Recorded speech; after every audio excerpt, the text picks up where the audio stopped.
Malam, Bu Tamin. Tapi selamat malam. Oke, selamat malam.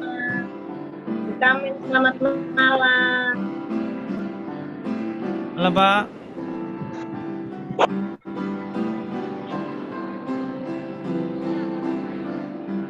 Selamat malam. Assalamualaikum semua. Mbak Ani, Nini, Ani, Mbak Ani, Bu Ani, Ani, selamat malam. selamat Halo. malam. Halo, selamat malam.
Selamat malam saudara-saudara yang kasih dalam Tuhan, baik yang hadir di rumah Tuhan, di Jemaat Angel Singing Tanjung Anom, dan juga saudara-saudara yang mengikuti secara daring kebaktian kebangunan rohani Distrik Surabaya 1 dengan tema pekabaran sangkakala Allah bagi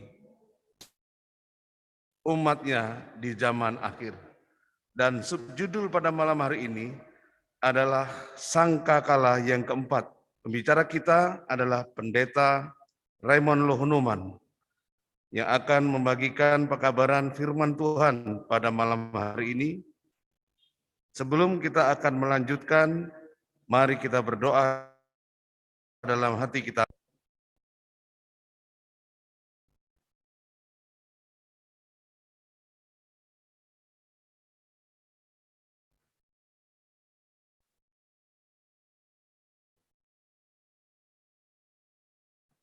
Saya akan membacakan sebuah ayat di dalam kitab Wahyu 8 ayat yang ke-8.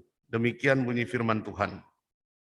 Dan ketujuh malaikat yang memegang ketujuh sangkakala itu bersiap-siap untuk meniup sangkakala. Saudara-saudara yang kasih dalam Tuhan, kita sudah memulaikan acara KKR Distrik Surabaya 1 ini yang diawali dengan KKR satelit di jemaat-jemaat Tuhan, yaitu Tandes, Gersik, Simongunung, Simo Sidomulyo, Tidar 2, dan juga Dukuh Kupang, serta The Angel Singing Tanjung Anom.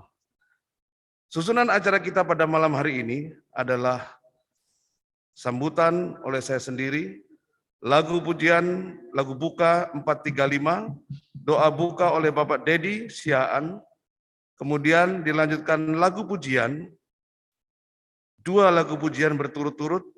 Yang pertama jemaat The Angel Singing Tanjung Anom, kemudian yang kedua jemaat Tidar 2, kemudian lagu tema oleh The Pastors, dan firman oleh Pendeta Raymond Lohonoman, Direktur SSPP Conference Jawa Kawasan Timur. Lalu doa tutup oleh pembicara. Baik saudara-saudara yang kasih dalam Tuhan, mari kita sama-sama membuka lagu Sion kita 435, dan kami akan menyanyi di sini secara luring. 435 semua ayat.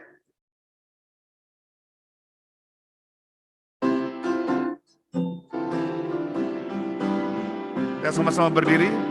Dengan derta Yesus lalu sejahtera, mana saja aku dipimpinkannya. Dengan tiada Tuhan kirangku hilang, jalan serta Yesus lamanya senang. Dimanapun saja tidak ku gentar, jalan serta Yesus aku bergema. Serta Yesus aku tak sendirian, meski sobat sangkal Yesus iringkan. Aku tidak takut meski jalan gelap, serta Yesus aku tak rasa senyap. Dimanapun saja tidak ku gentar, jalan serta Yesus aku bergema. Serta Yesus aku tidur dengan senang, meski bayang maut keliling aku geram. Waktu bangkit aku masuk negeri terang, sana serta Yesus oh sungguh senang. Dimanapun saja tidak ku gentar, jalan serta Yesus aku bergema. Mari kita bersatu di dalam doa. Tuhan Allah yang kami sembah di dalam nama Yesus Kristus. Tuhan yang memberikan napas hidup bagi seluruh umat manusia. Allah yang mempersatukan kami dari berbagai tempat untuk mengikuti ibadah KKR pada malam ini. Seberapapun kami yang hadir ya Tuhan, kami memohon kehadirat-Mu, kiranya kehadiran Tuhan di tengah-tengah ibadah untuk kami boleh menikmati berkat Tuhan melalui sabda-Mu. Kami berdoa ya Tuhan bagi seluruh umat-Mu Tuhan yang hadir, baik di dalam gereja maupun secara Zoom, agar berkat Tuhan senantiasa menyertai kami sekalian, sehingga malam ini kami boleh diberkati oleh karena berkat Tuhan bagi kami. Bapa di surga, kami berdoa bagi hamba Tuhan, Pendeta Lohonoman yang akan menyampaikan kabar baik bagi kami. Urapan dari surga menyertai hamba-Mu ini, agar apa yang disampaikan dari firman Tuhan membawa kerohanian kami untuk bertumbuh, untuk kami boleh setia senantiasa kepada Tuhan. Ya Tuhan, bila mana ada hal yang tidak berkenan di hadirat Tuhan, oleh karena pelanggaran dan dosa kami, biarlah malam ini Tuhan boleh mengampuni masing-masing kami. Terima kasih Tuhan karena Engkau sudah dengar doa kami. Kami menyerahkan menyerahkan semuanya di dalam hadirat-Mu dengan ucapan syukur kepada Tuhan. Di dalam nama Yesus Kristus kami sudah berdoa. Amin. Amin. Silakan duduk. Baik, saudara-saudara yang kasih dalam Tuhan, kita akan mengikuti 2 lagu pujian berturut-turut yang akan disampaikan oleh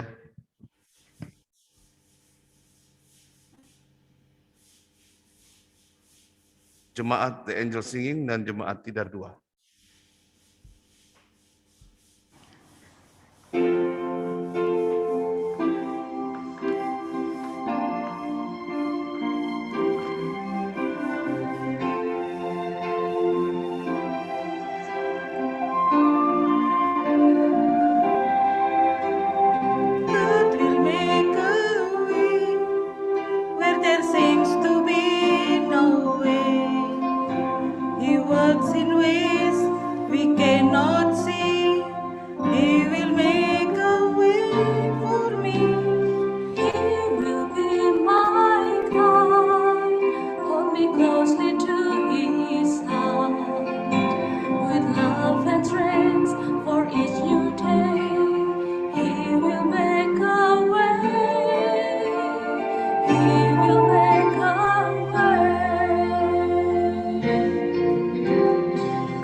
Tapi firman-Nya tenang saat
Kalau Noman akan membawakan firman, mari kita sama-sama menyanyikan lagu tema kita melalui The Pastors.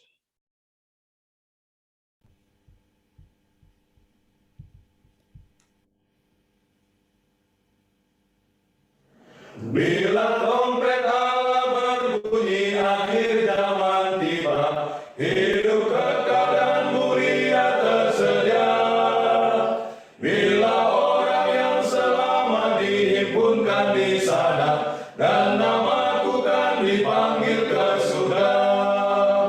Bila namaku dipanggil, bila namaku dipanggil, bila namaku dipanggil, bila namaku dipanggil ku ada.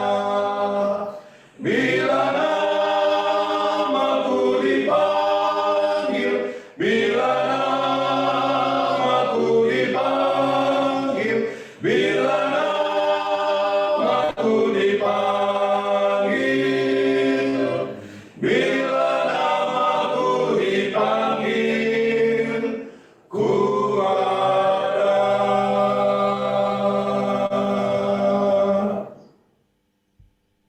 Kita tunduk kepala bersama dan kita akan berdoa. Bapa kami dalam kerajaan sorga, kami memuji namamu di pertengahan minggu ini. Oleh karena kami sadari bahwa kalau bukan Tuhan, tidak mungkin kami boleh menikmati sukacita, kebahagiaan, dan boleh berada di rumah Tuhan. Izinkanlah hamba-Mu berbicara atas nama Tuhan, dan umat-umat-Mu mendengarkan oleh pertolongan Tuhan. Sehingga sabda firman ini bukan hanya menjadi pengetahuan, tetapi boleh mempersiapkan kami semua dalam menantikan kedatangan Tuhan yang tidak lama lagi. Kami serahkan segala sesuatu hanya untuk hormat dan kemuliaan nama Tuhan. Kami berdoa dengan segala kerendahan hati di dalam nama Yesus, Juru Selamat dan Penebus kami. Amin. Baik, izinkan saya buka masker saya supaya lebih saudara bisa lihat wajah saya secara utuh, dan juga saya lebih leluasa untuk berbicara karena kalau pakai masker rasanya saya harus bernafas lebih sulit ya. Nah, malam hari ini tentunya kita bersyukur kepada Tuhan oleh karena kita boleh melanjutkan seri pembahasan yang sudah saudara-saudara pelajari selama 3 hari ini mengenai sangkakala. Kita sudah mengikuti dari hari pertama bagaimana fungsi dari sangkakala. Saya rasa kita tidak perlu banyak waktu untuk hal ini, tetapi ada 2 hal yang perlu saudara cermati mengenai sangkakala ini, selain fungsi-fungsi yang lain. Yaitu yang pertama adalah tanda untuk bersedia. Tanda di zaman orang Israel ketika mereka akan berperang menghadapi musuh, maka sangkakala itu harus dibunyikan. Supaya orang yang sementara tertidur bangun, prajurit-prajurit yang sementara lengah boleh terjaga dan siap berperang. Kemudian yang kedua, fungsi dari sangkakala itu adalah untuk memperingatkan bahwa ada bahaya di depan. Ada sesuatu yang akan terjadi sehingga kita harus bersedia. Jadi satu untuk membangunkan dan yang satu untuk mengamarkan. Yang lain juga dijelaskan di malam-malam pertama bagaimana sangkakala itu, dan malam ini kita sudah berada pada sangkakala Allah yang ketiga. Izinkan saya untuk share screen, mudah-mudahan ini bisa terlihat jelas.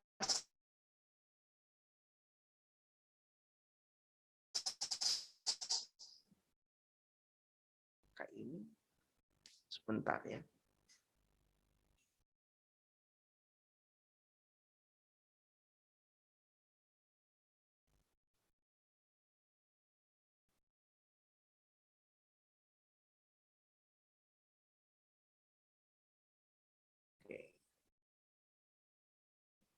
Ya.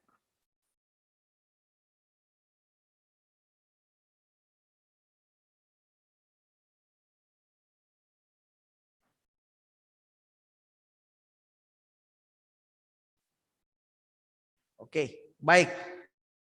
Apakah saudara-saudara yang ada di rumah boleh melihat dengan jelas? Ya. Dan kita semua di sini bisa lihat ya. Oh.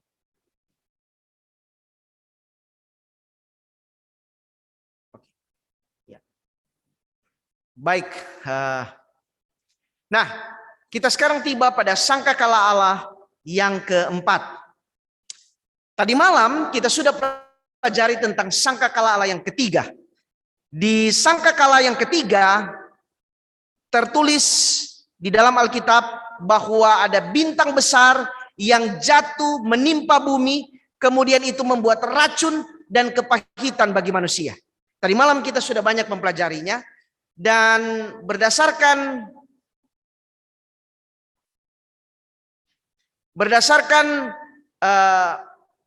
apa yang sudah kita bahas tadi malam, dikutip dari tulisan salah seorang teolog gereja Advent, Erwin R. Gain, dalam bukunya Trumpet After Trumpet.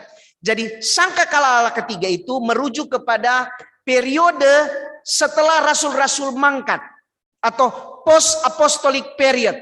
Jadi sudah tidak ada rasul-rasul, kemudian dilanjutkan oleh bapak-bapak gereja, dan itu terjadi kurang lebih tahun 313 sampai 538.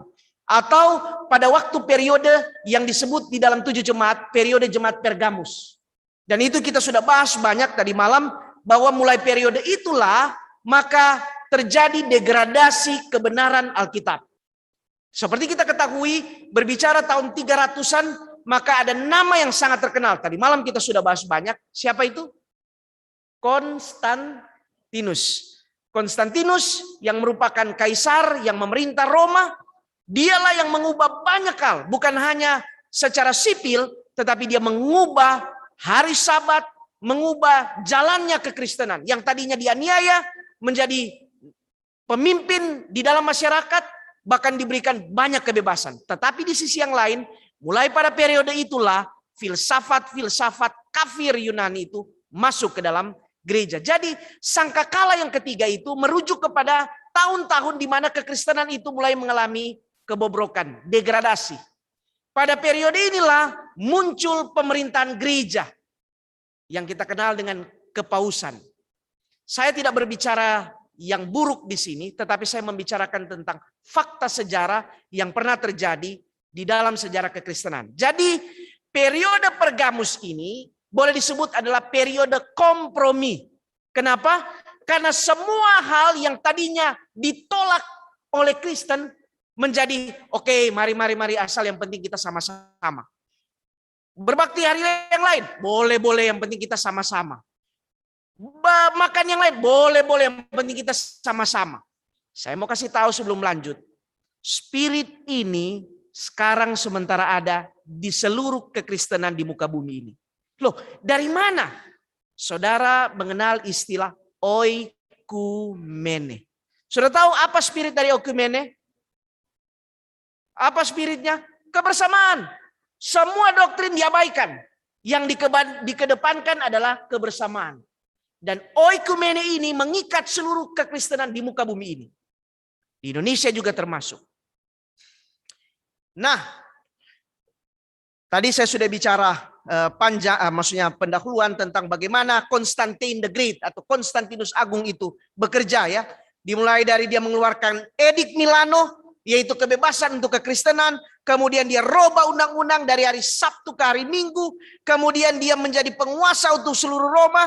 Dan dia sendiri nanti dibaptis menjelang kematiannya dengan cara yang tidak Kristen, tidak Alkitabiah, yaitu dengan cara dipercik. Dan cara inilah akhirnya menjadi tradisi gereja yang dilanjutkan terus-menerus. Tadi malam kita sudah bicara. Dan kemudian tahun 361, 363 ada seorang yang bernama Julianus Apostata. Dialah yang akhirnya memasukkan filsafat-filsafat kafir masuk ke dalam gereja. Itu sebabnya di dalam bahasa Inggris, saudara mengerti apa kata bahasa Inggris untuk murtad? Bahasa Inggris, apostasy. Apostasy.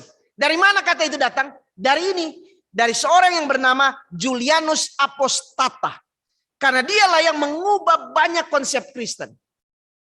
Saya tidak perlu banyak bicara untuk hal ini, tetapi saya hanya menyebutkan nama. Saudara boleh, sekarang ini karena informasi terbuka, jadi hanya menyebutkan nama, peristiwa, tanggal, saudara boleh cari di Google lebih detail. Kemudian 364 ditegaskan lagi undang-undang hari Minggu. Jadi sudah ditetapkan pada waktu zaman Konstantinus, dia mangkat, itu pun diperkuat. Kenapa? Karena pengaruh Kristen itu sudah meluas. Jadi orang banyak. Saya mau kasih tahu begini. Setiap denominasi, jangankan bicara orang Advent, denominasi apapun, kalau itu hanya sedikit, itu gampang diatur. Kan? Lebih mudah kita akan, oh harus begini, harus begini, harus begini. Tetapi ketika dia jadi banyak orang yang melibatkan banyak bangsa, banyak manusia, secara teori akan lebih sukar untuk diatur. Dan secara teori akan lebih mudah untuk menyimpang. Ini fakta, saudara-saudara. Oke, lalu kemudian seterusnya. Dan akhirnya 538, Justianus, kaisar terlemah Roma, menyerahkan kekuasaan sipil kepada gereja. Nah sekarang kita datang kepada ayat inti yang akan kita bahas malam hari ini. Mari kita buka Alkitab kita yang terdapat dalam Wahyu 8 ayat 12. Saya ingin kita baca sama-sama supaya terdengar gaung bahwa kita sementara membaca Alkitab. Boleh lihat di sini? Atau saudara punya Alkitab? Oke, mari kita baca sama-sama. 2, 3. Lalu malaikat yang keempat meniup sangkakalanya dan terpukullah sepertiga dari matahari. Oke, lihat kata matahari. Dan sepertiga dari bulan. Dan sepertiga dari bintang-bintang. Sehingga sepertiga daripadanya menjadi gelap. Sepertiga dari siang hari tidak terang. Dan demikian juga malam hari. Apa maksud ketika Alkitab berbicara tentang sangkakala yang ketiga, kemudian disinggung matahari, disinggung bulan, disinggung bintang-bintang. Dan kemudian menyebabkan kegelapan. Saudara-saudara sekalian, berbicara tentang matahari, di dalam perjanjian lama, matahari sering menjadi simbol dari Allah itu sendiri. Ada ayatnya. Contoh, Mazmur 84 ayat 11-12. Sebab Tuhan Allah adalah matahari. Jelas? Jadi Tuhan itu matahari. Bukan yang lain. Tuhan adalah matahari. Kasih dan kemuliaan ia berikan. Ia tidak menahan kebaikan dari orang yang hidup tidak bercelah. Ya Tuhan semesta alam, berbahagialah manusia yang percaya kepadamu. Percaya kepada Tuhan, bukan mataharinya ya. Tetapi Tuhan sering disimbolkan matahari. Mazmur 113 ayat 2 dan 3. Kiranya nama Tuhan dimasyurkan sekarang ini dan selama-lamanya. Dari terbitnya sampai terbenamnya matahari, terpujilah nama Tuhan. Jadi matahari itu identik dengan Tuhan, bukan yang lain.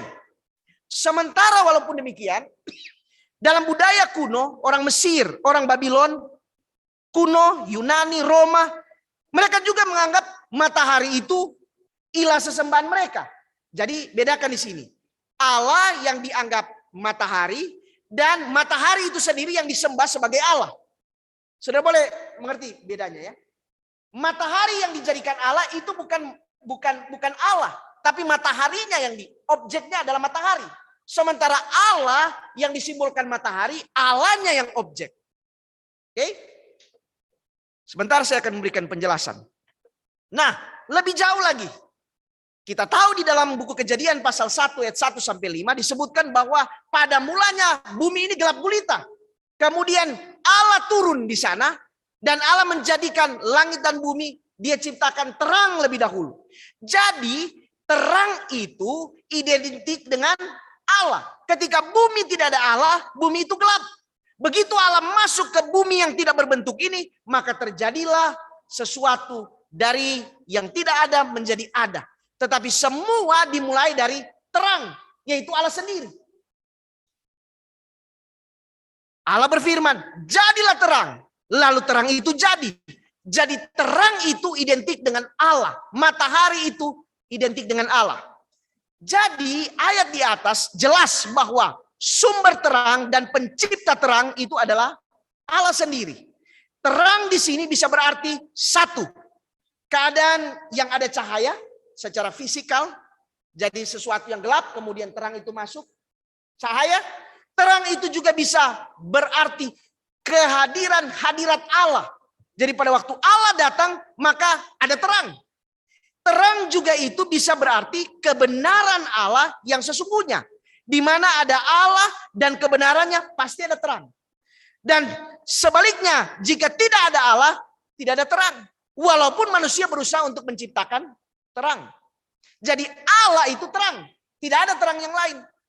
Dan Yesus sendiri berkata, dia tegaskan. Yesus berkata, akulah terang dunia. Barang siapa mengikuti aku, ia tidak akan berjalan dalam kegelapan, melainkan ia akan mempunyai terang hidup. Jadi yang ikut Tuhan, dia dapat terang. Yohanes 9 ayat 5, selama aku di dalam dunia, akulah terang dunia. Tidak ada yang lain. Jadi jelas sekali lagi di sini bahwa terang itu adalah Allah dan kebenarannya. Sementara ketidakadaannya, tidak ada Allah berarti tidak ada terang, atau tidak ada kebenarannya, tidak dihidupkan, maka tidak ada terang sejati. Jelas ini ya. Sekarang Malaki 4 ayat 2. Saya mulai dulu dari ayat-ayat supaya saudara mengerti konsep terang. Konsep yang Alkitab katakan tentang terang. Malaki 4 ayat 2. Tetapi kamu yang takut akan namaku, bagimu akan terbit surya kebenaran. Jadi perhatikan ayat ini. Kalau takut Tuhan, mengerti tentang Tuhan, maka di situ akan terbit kebenaran. Tidak takut Tuhan, tidak ada kebenaran, tidak ada terang. Jelas ini ya. Sekarang, apa yang terjadi setelah trompet atau sangkakala Allah keempat berbunyi? Saya ulangi lagi ayat ini. Wahyu 8 ayat 12. Lalu malaikat yang keempat meniup sangkakalanya dan terpukullah sepertiga dari matahari, sepertiga dari bulan, sepertiga dari bintang-bintang. Perhatikan kata ini ya, sepertiga, sepertiga, sepertiga. Sehingga sepertiga daripadanya menjadi gelap dan sepertiga dari siang hari tidak terang, demikian juga malam hari. Oke, interpretasi apa itu? Interpretasi yang pertama adalah merujuk kepada kata sepertiga ini. Mari kita buka Wahyu 12 ayatnya yang keempat. Ayat ini lazim, sering kita baca. Ayat ini adalah ayat penjelasan tentang apa? Coba saudara berikan komentar. Ayat ini penjelasan tentang apa? Kita baca ayat ini. Dan ekornya menyeret sepertiga dari bintang-bintang di langit dan melemparkannya ke atas bumi. Dan naga itu berdiri di hadapan perempuan yang hendak melahirkan itu untuk menelan anaknya segera sesudah perempuan itu melahirkannya. Ini penjelasan tentang apa? Ini adalah penjelasan peristiwa di sorga. Di mana setan yang tadinya, ingat tadi malam dan malam sebelumnya kita sudah pelajari bahwa bintang-bintang atau benda-benda bintang-bintang itu adalah simbol dari setan. Jadi setan yang merupakan bintang, merupakan terang yang sama-sama dengan terang yang sejati, yang terang yang sesungguhnya Allah itu. Kemudian dia berada di sorga dan dia menyeret sepertiga. Jadi interpretasi pertama dari buku Wahyu pasal 8 mengenai sangkakala yang keempat adalah peristiwa gambaran di sorga. Di mana Lucifer yang tadinya adalah terang bersama-sama dengan Allah atau Allah memberikan terang kepadanya, tetapi dia memberontak dan akhirnya sepertiga dia dengan malaikat-malaikat itu dibuang, dilemparkan ke bumi. Oke? Itu interpretasi yang pertama. Jadi bahwa yang dimaksud dengan matahari, bulan, dan bintang yang jumlahnya sepertiga yang diseret keluar adalah setan dan malaikat-malaikat sorga yang jumlahnya sepertiga yang keluar dari sorga dan akhirnya berada di bumi. Sekarang interpretasi yang kedua.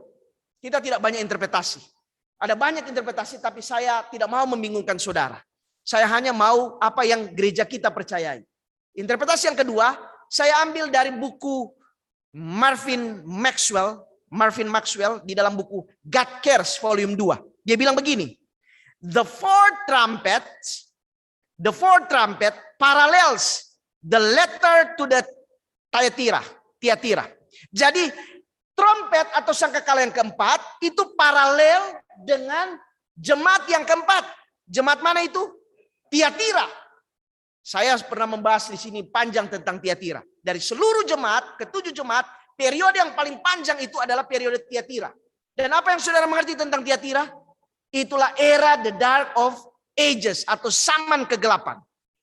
Nah, it also Marvin Maxwell katakan, it also parallel the little horns of Daniel 7 and 8. Jadi itu juga paralel dengan penjelasan yang ada di Daniel 7 dan Daniel 8.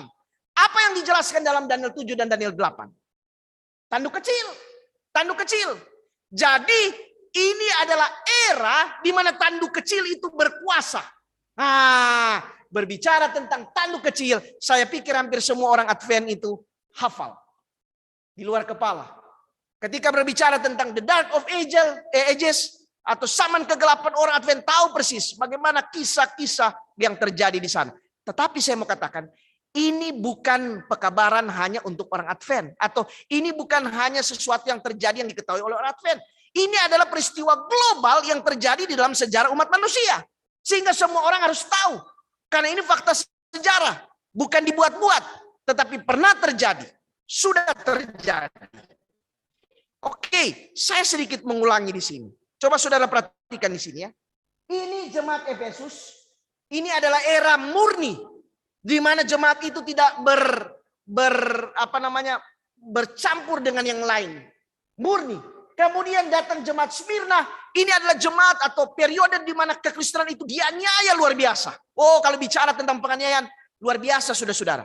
Saya pernah sampaikan pekabaran di sini bahwa Tertullian, sejarawan Kristen, katakan bahwa darah orang Kristen yang jumlahnya puluhan juta itu, yang tidak terhitung, itu seperti benih yang menyuburkan akan kekristenan.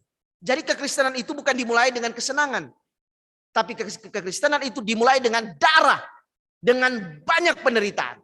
Nah, itu era Smyrna. Kemudian tadi malam ketika sangkakala yang ketiga, kita bicara tentang Pergamus. Di sini. Nah, ini mulai masuk pelan-pelan sekularisme. Tadi malam kita sudah bahas. Jadi ini seperti cerita ada hewan yang dia katakan waktu hujan, boleh saya masuk sebentar sedikit supaya saya boleh berteduh. Oh, boleh. Dia taruh kepala. Kemudian akhirnya, boleh saya masukkan tangan sedikit. Oh, boleh. Dia masuk lagi. Boleh saya taruh badan sini? Oh, boleh. Akhirnya dia masuk keseluruhan dan akhirnya menyebabkan tenda itu rusak.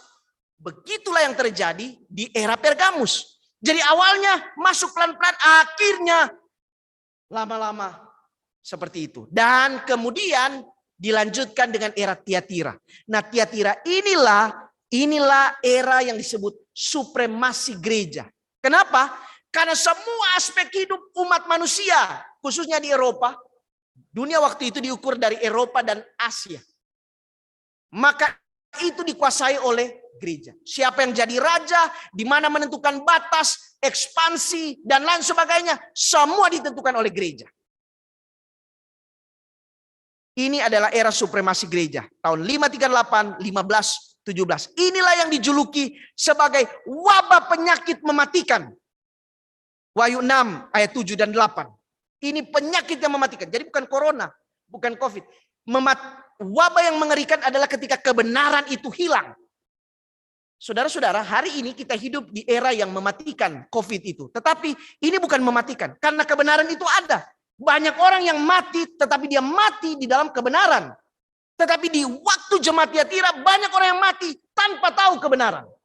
Mana yang saudara pilih? Saudara mati di zaman itu yang tidak tahu kebenaran, atau saudara hari ini, saudara bisa mati, tetapi saudara tahu akan kebenaran. Kita lebih baik mungkin mati hari ini, asalkan kita tahu kebenaran, daripada kita mati tanpa mengetahui akan kebenaran. Nah, di era inilah yang dikenal the dark of ages, yang kira-kira begini. 538, 1798, atau 1260 petang dan pagi. Saya pikir kita mengerti ini. Nah, saya ingin mengutip satu ayat, karena inilah ayat kunci untuk menjelaskan tentang penjelasan trompet atau sangkakala yang keempat. Mari kita baca sama-sama sebelum saudara tertidur nyenyak. Kuat-kuat kita baca. Daniel 7 ayat 25. Sama-sama. 2, 3. Ia akan mengucapkan perkataan yang menentang yang maha tinggi dan akan menganiaya orang-orang kudus milik yang maha tinggi. Ia berusaha untuk mengubah waktu dan hukum, dan mereka akan diserahkan ke dalam tangannya selama 1 masa, 2 masa, dan setengah masa. Oke? Daniel pasal 7 ayat 25 sama dengan Wahyu 12 ayat 14. Karena dua-dua itu menjelaskan tentang periode waktu. 1 masa, 2 masa, setengah masa. Penjelasan ini kita semua ahli, saya tidak lagi ulangi, saya anggap saudara-saudara mengerti bahwa Daniel pasal 4 ayat 25 dan 32 7 masa itu adalah 7 tahun. 1 masa itu sama dengan 1 tahun, 360 hari. 1 hari itu sama dengan 1 tahun berdasarkan Yeskiel 4 ayat 6. Lalu kemudian ditambah-tambah akhirnya jadi 1260. Jadi 1 masa 2,5 masa itu sama dengan 1260 tahun atau sama dengan 42 bulan. Seperti yang Wahyu pasal 11 ayat 2 katakan. Nah, kapan itu dimulai dan kapan itu berakhir? Kita sudah tahu itu bahwa 538, 1798. Saya rasa kita tidak perlu bicara terlalu detail di sini. Tetapi saya ulangi yang saya sampaikan tadi malam. Apa-apa saja yang terjadi pada periode itu. Antara lain, doa bagi orang mati dan tanda salib. Saya ulangi, di gereja Alkitab tidak pernah mengajarkan kita berdoa untuk orang mati. Tidak ada ajaran gereja. Karena mati tidak tahu apa-apa. Orang hidup kita doakan.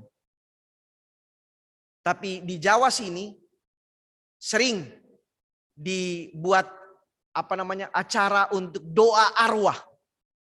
Untuk apa arwah? Dia nggak tahu kita yang sibuk kasih makan orang-orang, bikin acara. Ajaran tentang api penyucian, penyembahan Bunda Maria, pemimpin gereja tidak mungkin berdosa. Pemimpin gereja dia tetap ada kesalahan, ada dosa, siapapun dia.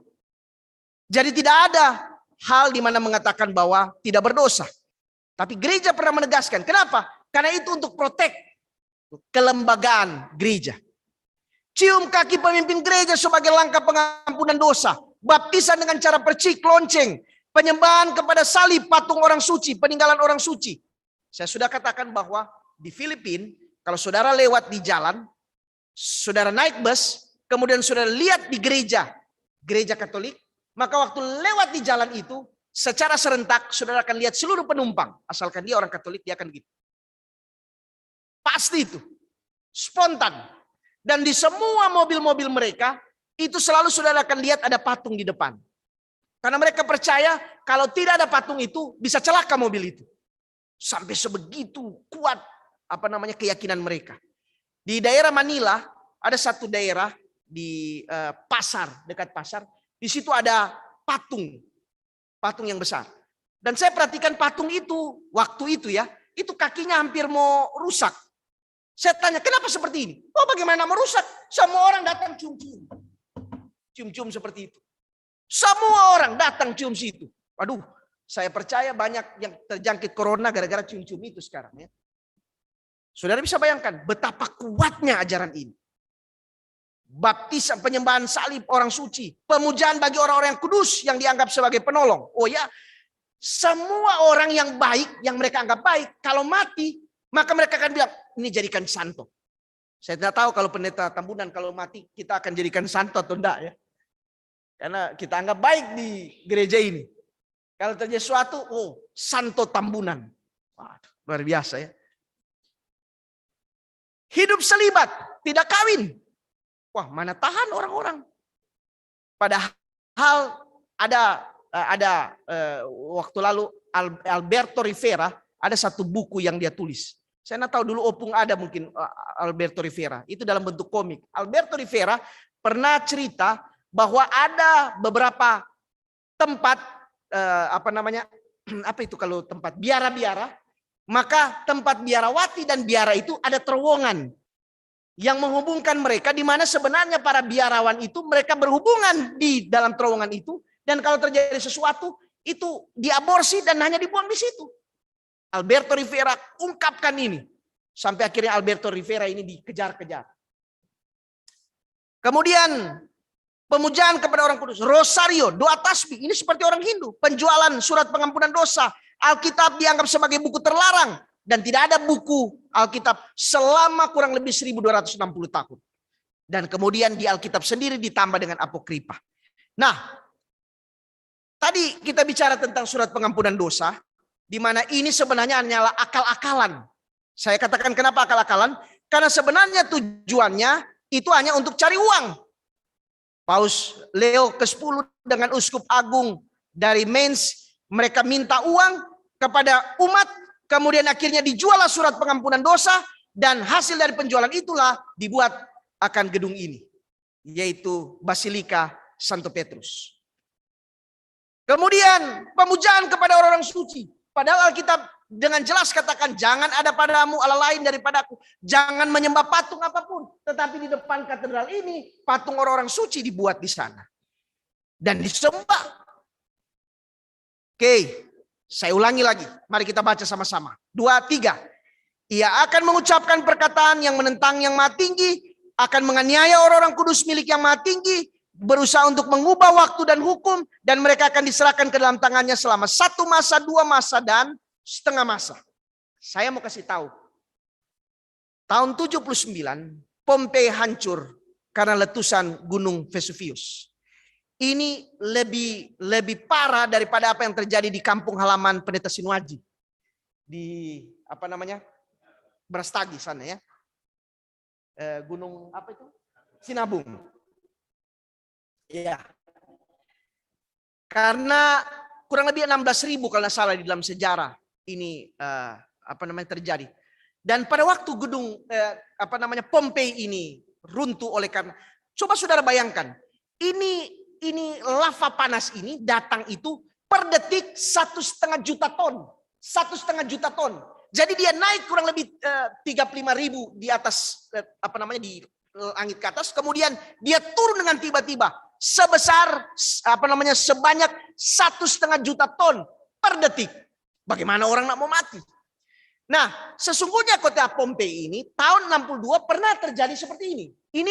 Ini terjadi yang akhirnya menyebabkan runtuh kota ini adalah tanggal 24 Agustus tahun 79 Masehi.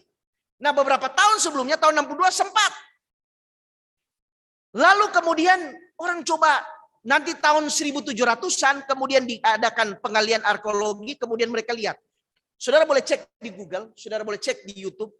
Di kota itu ditemukan banyak sekali lukisan-lukisan bernilai seni tinggi.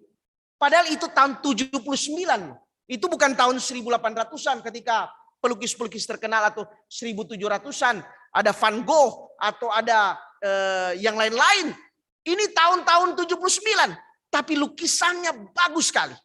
Tetapi kota itu adalah kota penyembah berhala yang sejati. Di kota itu mereka mengedepankan kehidupan yang enak. Jadi kalau ada falsafah hidup yang mengedepankan hedonisme, maka kota inilah pelopor. Jadi di sana ada kolam untuk pasang-pasangan yang untuk umum. Jadi sudah bisa bayangkan, kita saja mungkin ke Bali kita tutup mata ketika melihat orang berpasang-pasangan dalam keadaan telanjang di Pantai Kuta. Tapi di zaman Pompei, orang terbuka di tengah kota karena ada kolam besar untuk pasang-pasangan.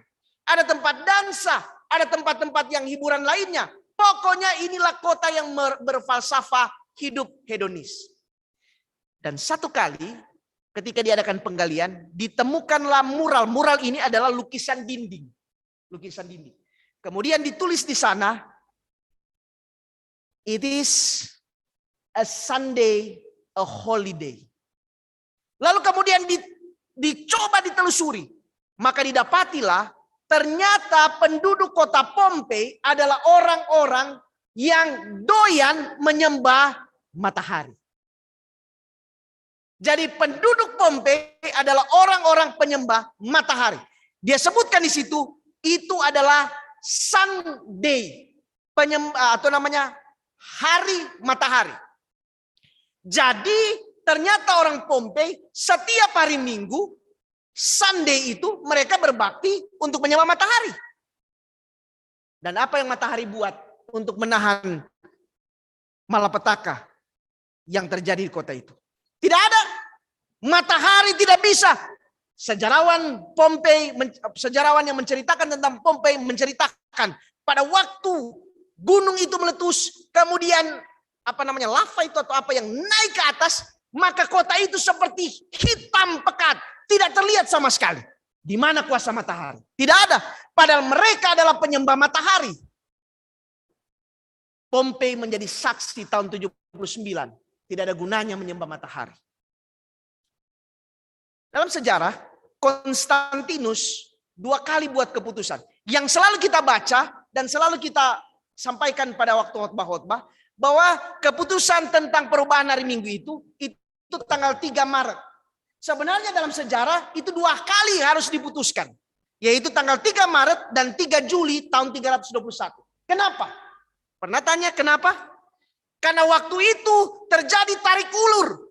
Semua yang betul-betul setia dengan hari ke-7 mereka katakan tidak bisa. Tapi yang lain katakan, aduh daripada kita dianiaya ikutin saja Kaisar. Jadi saudara, di dalam kubu Kristen waktu itu terjadi tarik ulur. Sehingga Konstantinus juga bingung. Dan butuh 2 kali rapat untuk memutuskan. 3 Maret dan 3 Juli untuk sahkan. Dan pada waktu disahkan, maka Konstantinus katakan, Sunday adalah hari yang dimuliakan. Loh, bagaimana mungkin? Ada alasan. Yang pertama adalah bahwa orang Kristen sendiri, mereka itu memang sudah dianiaya oleh orang-orang Yahudi. Sebagian Yahudi ini lapor-lapor kepada mereka. Dan karena Kristen waktu itu jengkel dengan Yahudi yang menganiaya, melaporkan, kemudian menyeret orang-orang Kristen. Jadi akhirnya supaya memisahkan diri dari Yahudi, mereka tidak mau dekat-dekat dengan Yahudi. Dan salah satu yang mempersatukan Yahudi dengan Kristen adalah masalah hari perbaktian. Jadi karena anti Yahudi, maka mereka mencoba untuk memisahkan diri. Tetapi ada satu lagi yang lain, yaitu tradisi di mana seperti halnya orang Yahudi, ketika kita menyembah orang Yahudi, ingat Daniel, pada waktu dia berdoa dia ke arah kiblat mana dia? Ke arah Yerusalem. Ke arah Yerusalem. Nah sekarang, saudara mengerti peta Eropa enggak? Saudara mengerti di mana Roma, di mana Israel? Roma berada di barat, kemudian Israel itu berada di timur. Jadi orang-orang Kristen yang ada di Roma selalu kiblatnya menuju ke timur. Ingat, timur adalah terbitnya matahari. Sehingga julukan kepada orang Kristen waktu itu adalah sun worshipper. Jadi belum berbakti hari Minggu, mereka itu sudah dijuluki penyembah matahari. Karena arah mereka berbakti selalu ke arah kiblat timur, ke arah matahari terbit. Maka ketika Konstantinus mengadakan maklumat untuk memindahkan itu, tinggal dikorek sedikit dan gampang.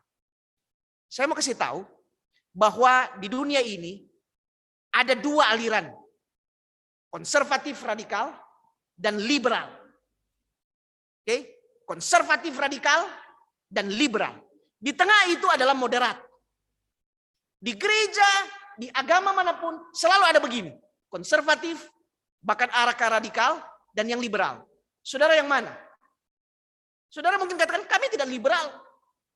Tetapi ketika kita pada posisi tengah, maka sering gampang kita untuk ke liberal, mudah juga kita ke konservatif. Di zaman Konstantinus, orang sudah pada bandulnya itu sudah pada tengah. Dan sehingga ketika dia geser sedikit saja, maka mereka akan, atau mereka dengan mudah menuju ke liberal. Oke. Tahun 1054. Ingat, berbicara tahun 1000-an, itu adalah awal di mana perang salib itu dimulai. Oh, kita tidak bicara itu. Tapi saya mau katakan bahwa perang salib itu dimulai ketika di Prancis ada seorang paus. Dia katakan kita harus perang. Dan itu terjadi tahun 1000-an. Nah, tahun 1054 gereja Kristen. Dalam hal ini kalau kita bicara Kristen itu hanya Roma Katolik. Saya menyebutkan Roma Katolik adalah the mother of the church. Dia adalah ibu dari semua gereja. Mereka marah terhadap gereja Ortodoks Yunani. Sehingga mereka mengadakan apa yang disebut excommunicated. Excommunicated artinya putus hubungan. Tetapi sejarah mencatat 1054 masih ada kelompok yang namanya Gereja Ortodoks Yunani yang menyembah pada hari Sabtu. 1054. Tahun berapa Konstantinus merubah hari? 321. Tahun berapa Kristen Ortodoks tetap menyembah? 1054. Itu berarti bahwa hampir 700 tahun setelah dirubah masih ada kelompok yang menyembah hari Sabtu. Jadi bukan hanya Waldensia yang menyembah hari Sabtu, yang seperti yang kita kenal. Ada juga orang Yunani Ortodoks yang kelompoknya jutaan waktu itu, yang juga menyembah hari Sabtu. Anehnya, gereja larang menyembah hari Sabtu. Mereka katakan hari Sabtu bukan hari suci. Tapi di tahun 1500-an, gereja yang sama memaksakan paling sedikit ada 150 hari untuk disucikan atau dikuduskan. Jadi larang hari yang memang disucikan Allah, tapi membuat hari baru untuk disucikan. Saya kasih beberapa contoh. Coba saudara lihat di sini. Ada yang pas hari ulang tahunnya. 20 Januari, hari atlet. Ini disucikan. 31 Januari, hari penerbitan. Oh, nah ada pendeta Meki ya. Hari penerbitan, Santo Bosco. 31 Januari. 6 Februari, 9 Februari. Hari-hari ini disucikan. Karena ada orang-orang suci di sini. Kita tahu kalau ada yang pas dengan ulang tahun saudara. 11 Mei, 16 Mei, 5 Juni, 15 Juni, 17. Pendek kata kalau dikumpul kurang lebih ada 150 hari. Benar-benar ini menentang yang Maha Tinggi. Karena apakah ada perintah Allah yang Maha Tinggi untuk menyucikan hari yang lain selain hari Sabat? Tidak pernah. Tidak pernah. Tapi kenapa dipaksa harus ada seperti ini? Harus ada hari perayaan. Berbicara tentang menganiaya orang-orang kudus, saya rasa kita mengerti semua. Tetapi perhatikan ayat ini. Berusaha untuk mengubah waktu dan hukum. Oke. Saya ulangi. Berbicara tentang hari matahari. Perhatikan ini. Dengan memindahkan hari ke-7, hari Sabat ke hari pertama, hari Minggu, hari matahari, maka setan sedang membuat dirinya sendiri sebagai matahari kembar yang patut disembah. Bukan? Jadi matahari itu seharusnya adalah Allah. Allah yang merupakan lambang matahari. Dialah yang harus dicucikan pada hari yang dia tentukan. Tetapi dengan memindahkan ke hari pertama, setan seakan-akan katakan, "Hei, saya juga disembah. Saya juga disembah." Satu kali ada seorang jenderal.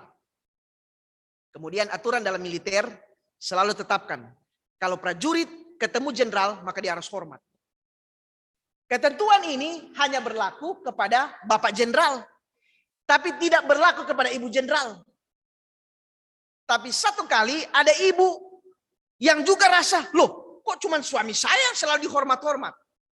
Jadi dia bilang juga kepada ajudan dari suaminya, "Hei, kalau kamu hormat kepada saya, kalau kamu hormat kepada bapak, jangan lupa kalau saya di samping kamu juga hormat."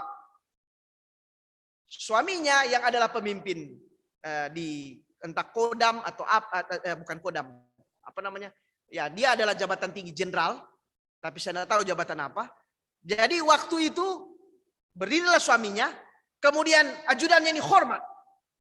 Lalu kemudian datang kepada istrinya, ajudan juga dihormat. Kebetulan di belakang itu ada jenderal yang lebih tinggi. Dan dia katakan, "Kenapa kamu lakukan ini? Yang harus dihormati hanya yang berpangkat jenderal. Apakah ibu ini juga jenderal?" Tapi si ajudan katakan begini, "Iya memang dia bukan jenderal.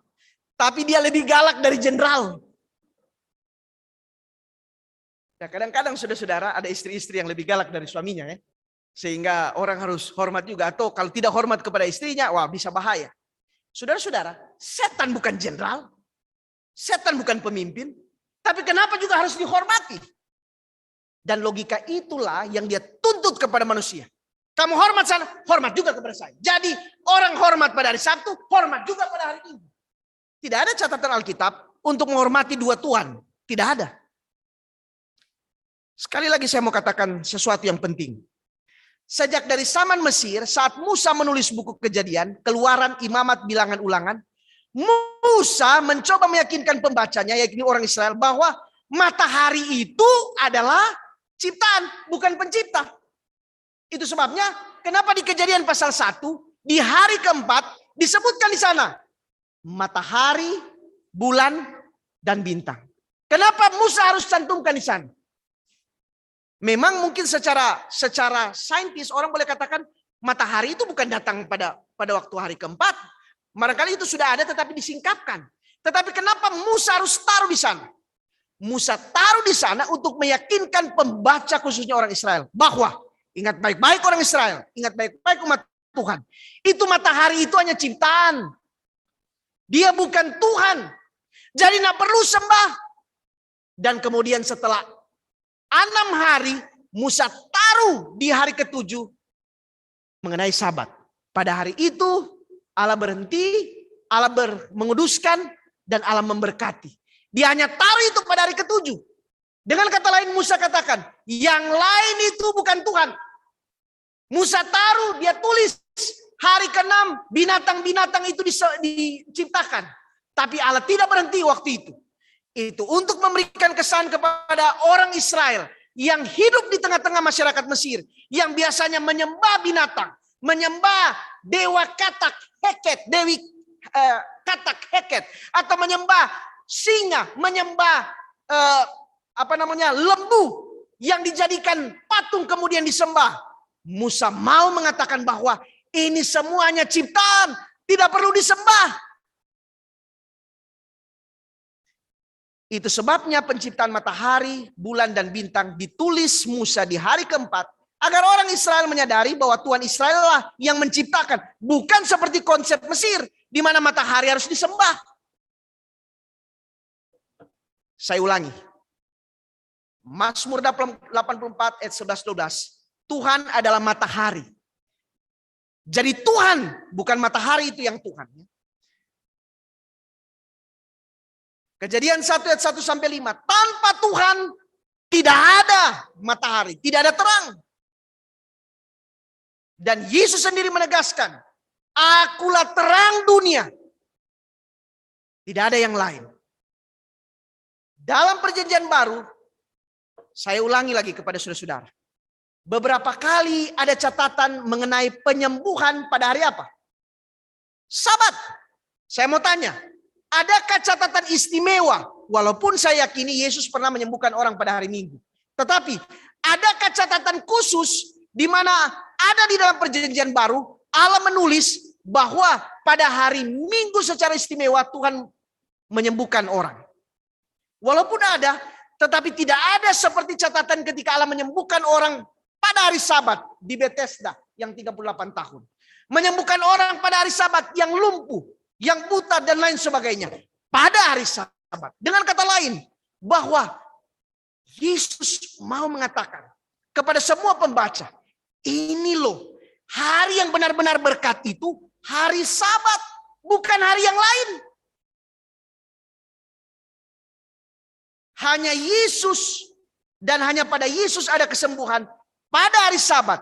Dan hari Sabat adalah hari berkat yang istimewa yang tidak ada di tempat yang lain. Yohanes 15 ayat 5.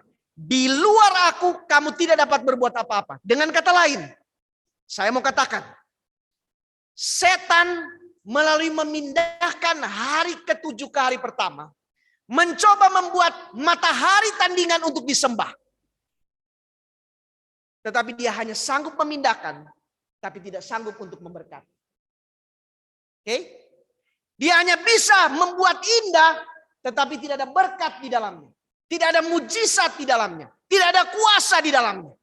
Sementara Yesus di Injil berulang-ulang kali diperlihatkan bahwa pada hari Sabat itu Yesus menyembuhkan. Dengan kata lain, Yesus ingin mengatakan bahwa hanya Sabat yang ada kuasa. Di hari yang lain tidak ada.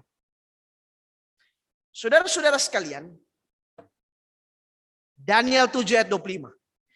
Dia coba mengubah waktu dan hukum, tapi tidak berhasil. Wahyu 8 ayat 12. Kita ulangi lagi. Bahwa setan, ini kesimpulannya, setan berusaha untuk memindahkan matahari yang sebenarnya.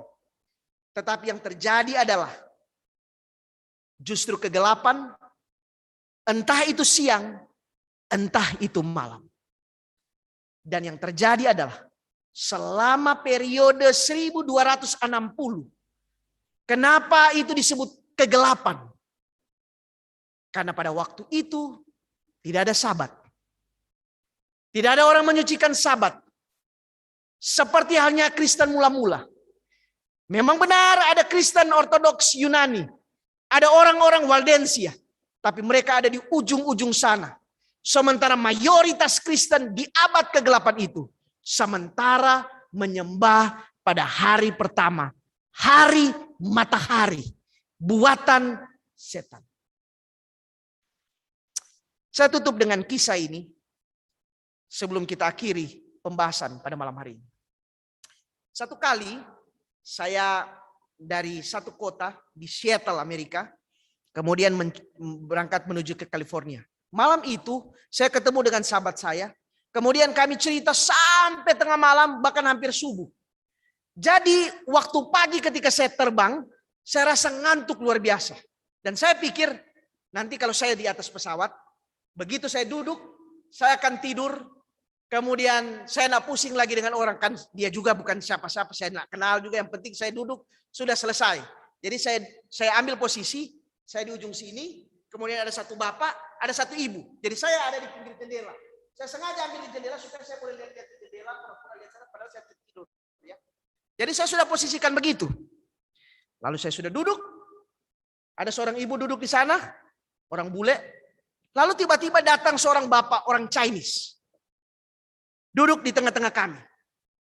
Nah, ini orang, dia tahu bahasa Inggris. Tapi namanya mungkin orang ya berbeda dengan orang Amerika asli dengan orang yang Chinese kemudian berbicara bahasa Inggris. Jadi Inggrisnya itu agak belepotan, saudara-saudara. Tapi masalahnya, saya yang sudah mau tidur, tiba-tiba dia korek-korek seperti ini. Selama beberapa jam perjalanan. Saya mau tidur begini, dia korek lagi. Dia cerita semua, cerita. Aduh, saya akhirnya jadi jengkel juga. Saya mau marah, tapi orang ini cerita terus. Dia sudah tua, saudara-saudara. Kemudian dia cerita terus. Tapi lama-lama akhirnya saya sudah akhirnya hilang kantuk saya karena dia ajak cerita terus. Saya coba tangkap apa sih ceritanya ini. Dan akhirnya dia cerita begini. Jadi rupanya dia ini pendatang, entah dari Hong Kong atau dari Cina. Kemudian dia datang ke Amerika, dia tidak punya apa-apa. Lalu kemudian setelah dia ada di Amerika, dia berusaha, namanya orang Cina, dia kerja keras, dan dia sukses. Dia punya rumah, dia sekolahkan anak, pokoknya dia berhasil. Dan dia bangga ceritakan itu. Oh, saya punya ini, dia bangga cerita itu. Nah, saya akhirnya dengar-dengar terus sambil mau ngantuk, tapi sudah tidak jadi. Saya dengar terus. Lalu tiba di ujung ceritanya, ini perjalanan sudah mau nyampe. Tiba di ujung, lalu dia menghela nafas seperti ini. Saya pikir dia sudah mau selesai. Tapi rupanya dia ada tambahan cerita. Tadinya dia ceritakan semangat, dia mulai turun. Dia cerita begini. Ada sisi kelam yang dihadapi. Pernah satu kali bisnisnya hancur. Lalu pernah juga keluarganya sakit. Kemudian dia cerita tentang ada masalah di keluarganya. Tadi yang enak-enak, sekarang sudah tidak enak-enak. Nah, yang waktu tidak enak-enak, mata saya akhirnya terbuka, saudara. Apa saja yang tidak enak ini. Tapi ada satu pernyataan dia yang menarik bagi saya. Ketika dia bicara tentang kematian. Dia cerita begini. Saya tidak tahu kalau saya mau mati, saya mau jadi apa ini. Saya tidak yakin dengan agama saya. Saya mau kemana, saya mau jadi apa, saya tidak tahu bagaimana. Dan mulai matanya sendu, dia mulai bingung. Rupa-rupanya di sebelah kami ini, jadi saya di ujung, kemudian bapak ini dan yang satu ini ibu ini rupanya istri pendeta, tapi entah pendeta dari mana. Kemudian dia mulai bicara tentang Alkitab. Saya akhirnya jadi malu juga, saudara. Loh, saya pendeta, dia ini cuman guru, lalu dia bicara ayat. Akhirnya saya juga bicara tentang ayat.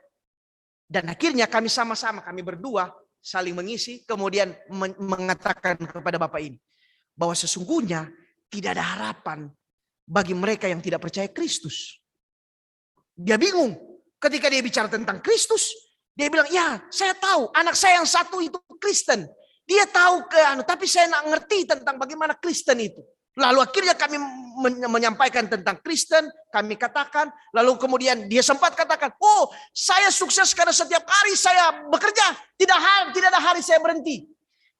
Pada waktu dia katakan seperti itu, saya katakan, oh ini kesempatan. Saya bilang kepadanya, Bapak harus tahu bahwa ada satu hari yang Tuhan berikan, hari ke-7, di mana itu hari untuk Tuhan, dan hari itu adalah hari berkat.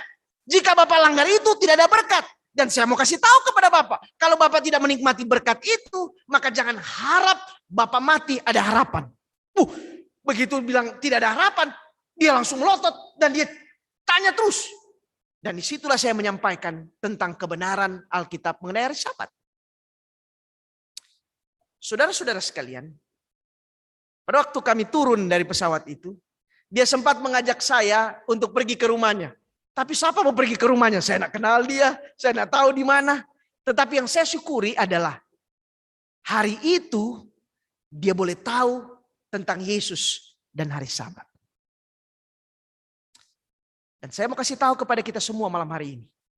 Ada banyak orang seperti Bapak ini. Yang hanya tahu bekerja, hanya tahu bahwa dia hidup. Hanya tahu bahwa hidupnya diukur dari kesuksesan. Tapi tidak pernah mengetahui tentang apa sesungguhnya kehidupan ini tanpa bersama dengan Tuhan. Atau bagaimana hidup ini jika bersama dengan Tuhan. Setan di dalam buku Wahyu, penjelasan tentang sangkakala yang keempat. Setan mencoba untuk mengalihkan kebenaran itu. Dengan menjadikan matahari kembar melalui hari yang lain. Dia mencoba mempengaruhi dunia. Tetapi apa yang diberikan oleh setan untuk masa depan? Tidak ada. Setan hanya punya masa lalu yang hebat. Tapi dia tidak punya masa depan. Tapi saya mau katakan kepada saudara dan saya malam hari ini. Kita tidak seperti setan. Kita punya masa depan.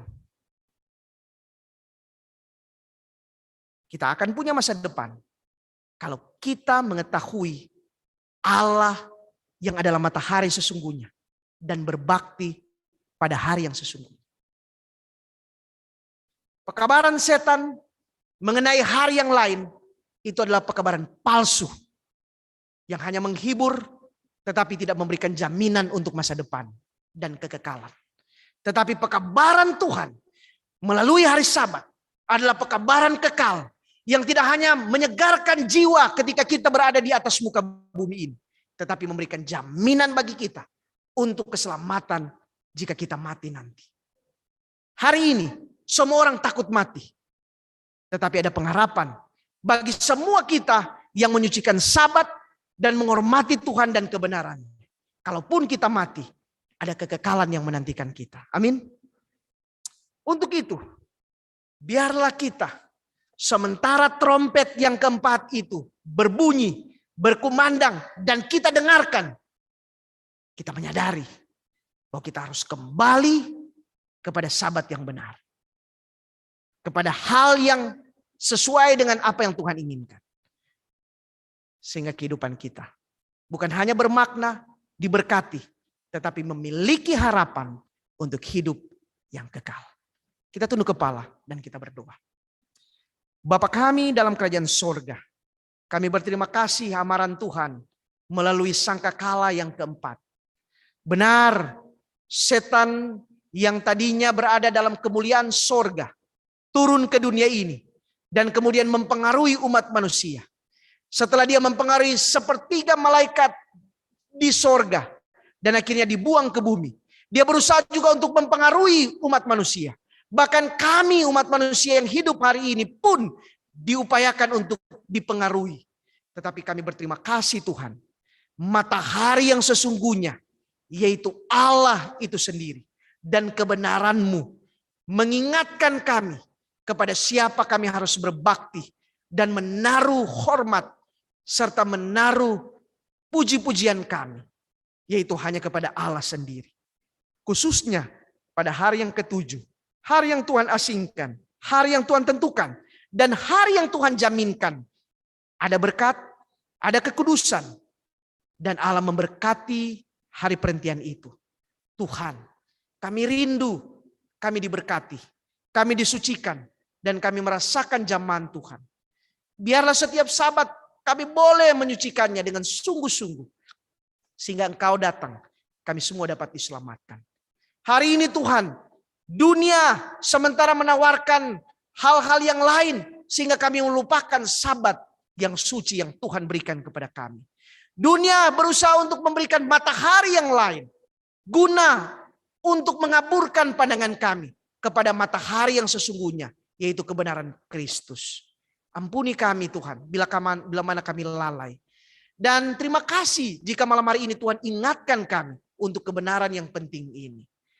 Terima kasih Tuhan, kami boleh beristirahat dengan damai malam hari ini. Pulanglah bersama dengan kami. Kami memuji nama Tuhan di dalam nama Yesus, Juru Selamat dan Penebus kami. Amin.